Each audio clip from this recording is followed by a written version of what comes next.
You're ready. Turn it up.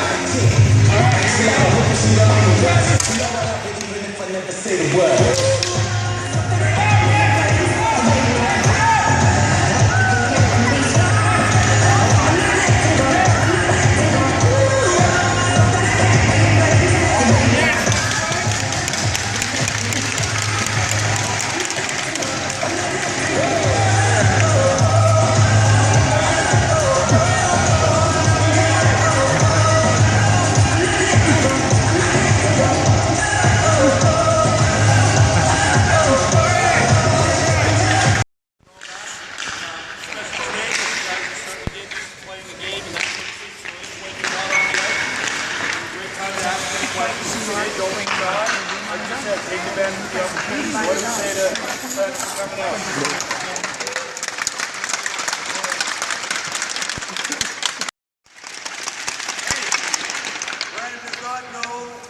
H.E.R.O. behaviors are, and he's a little hard of hearing because he just got out of a plane and he can't hear very well, so he's got to be really loud.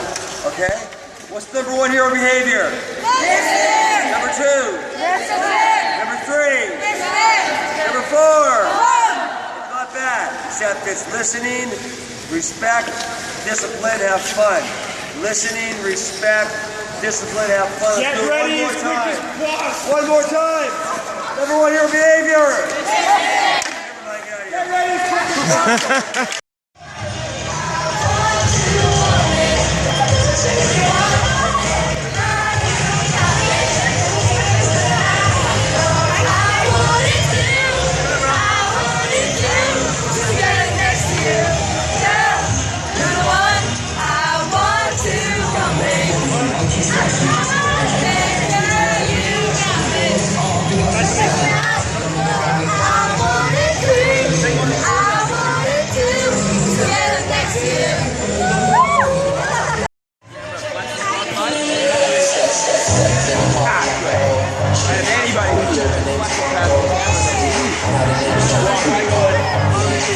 Sun's out, guns out.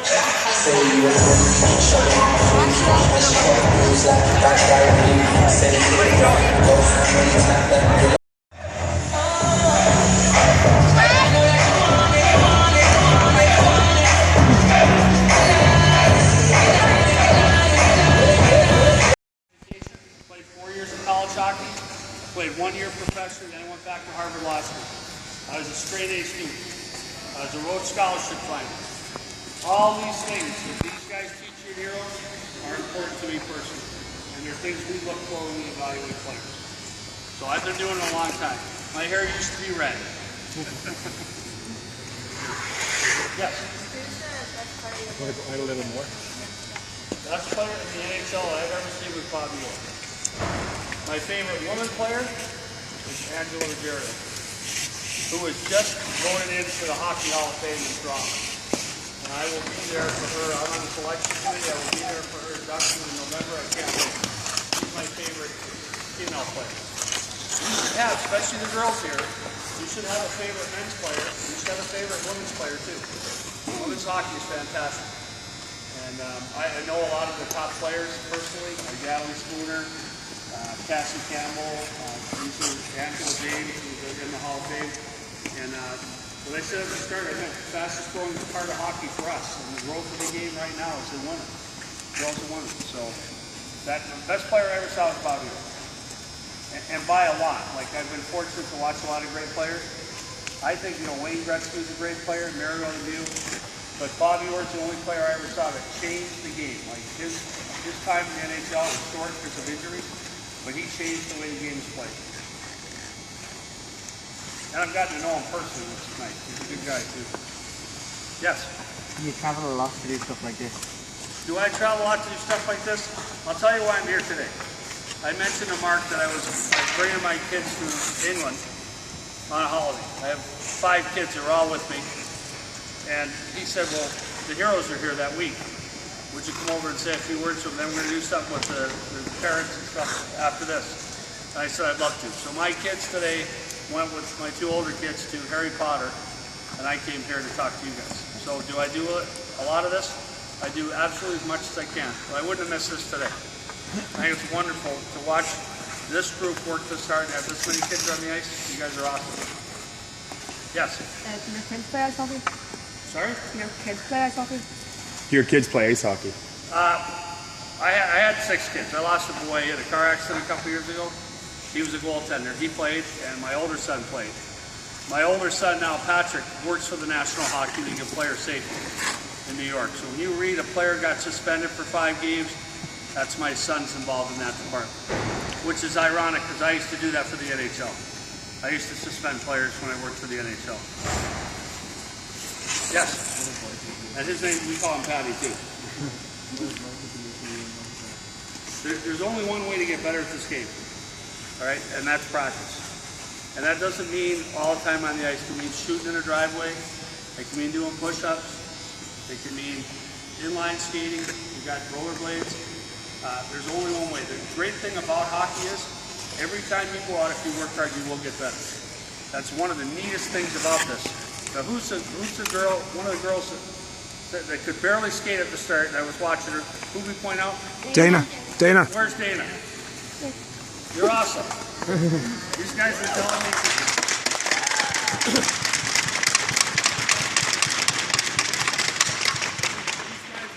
You can barely stand up at the start, and you're doing great.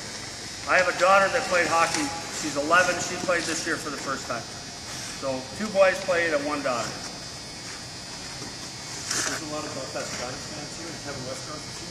Yeah. You want to hear a little bit about Kevin Westcott, because he played for the Flames before he came to play for the Flames. Yeah, Kevin H.E.R.O.S. Well, again, we talked about heroes. Talk about all the core principles that we learned. Kevin H.E.R.O.S. graduated from Princeton University.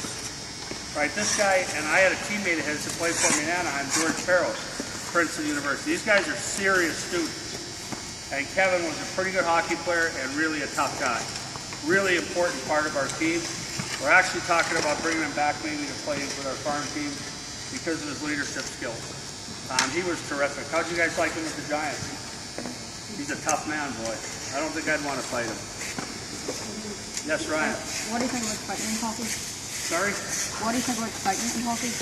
Fighting in hockey. What do you think of fighting in hockey? We don't. It's totally inappropriate at your age level. There's not fighting allowed in any game at your age level. Once we get to a certain level, we've historically allowed fighting in our game.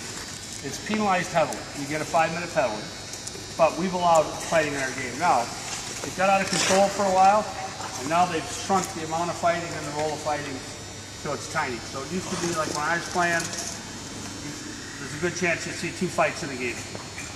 Now it's less than half a fight per game. So the league has systematically reduced the amount of fighting and the role of fighting, that you can't go pick on good players. And so it's down to a level where I think it needs to be. I still think we need fighting in our game. I think it regulates the level of violence in other parts of the game. But there's no place for it at this age group. And if you keep going up the ladder, at some point you may come into a league where they have it. It's the easiest skill to master. The hardest skill to master the skill components. Winning a fight, we have a lot of people who can do that. Scoring a key goal, that's a lot harder. The easiest part of my team to fix is the physical part of the team. The hardest part to fix is the skill part. We've been talking to the kids this week about jerseys never touch the floor. Yep. And they didn't understand why that was so important to us. We talked to them about why jerseys never on the floor. Okay, on our teams, even our practice jerseys, we've got a Flames logo on the front.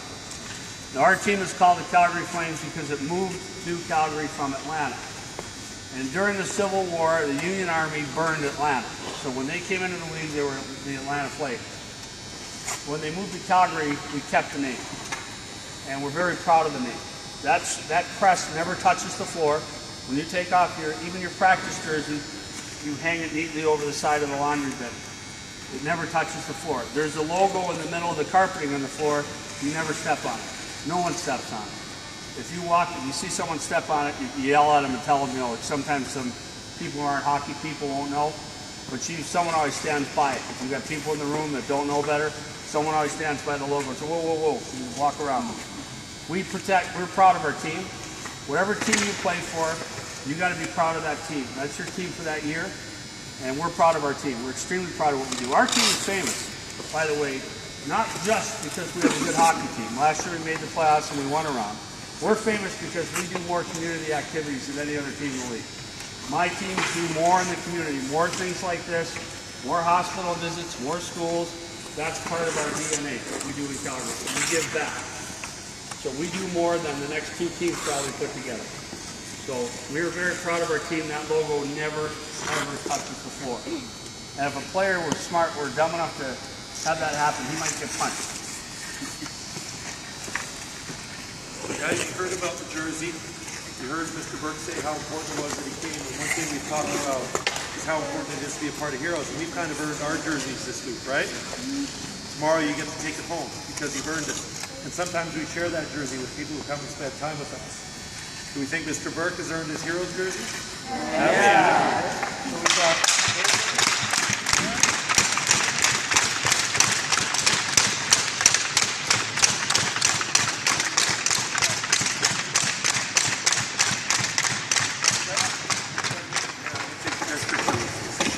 Put it on, but I'll mess up my hair. Oh, and a Gold Flames Gold t-shirt right there too. Look at that. can I get on to get this?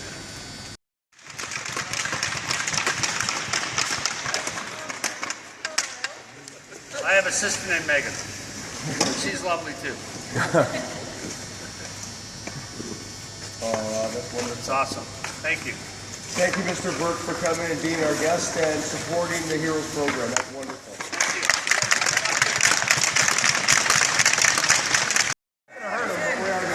All right, ready? Happy birthday to you. Happy birthday to you. Happy birthday, dear Aaron. Happy birthday to you. I'm ready, Mark. You're lucky you got a helmet on for these ones. Hey, get off the ice, you all. Good, guys.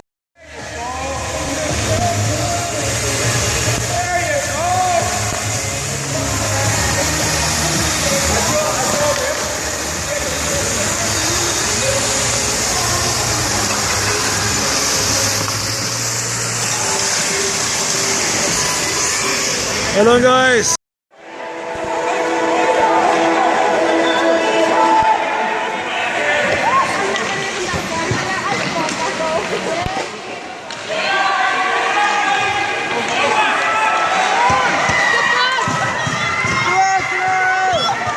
Oh, go, go, go! That is me.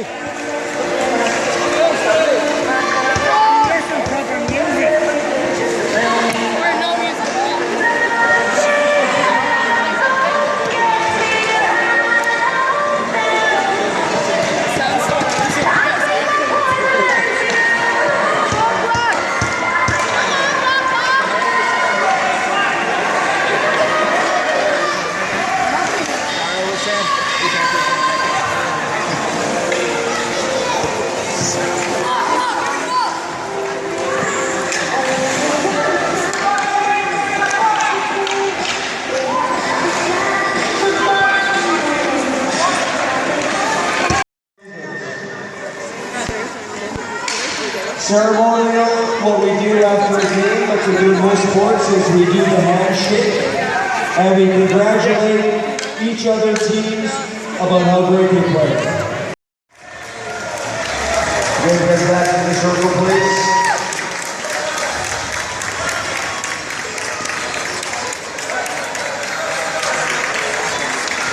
And then in real National Hockey League style, all the players turn and they show their appreciation to all the people in attendance.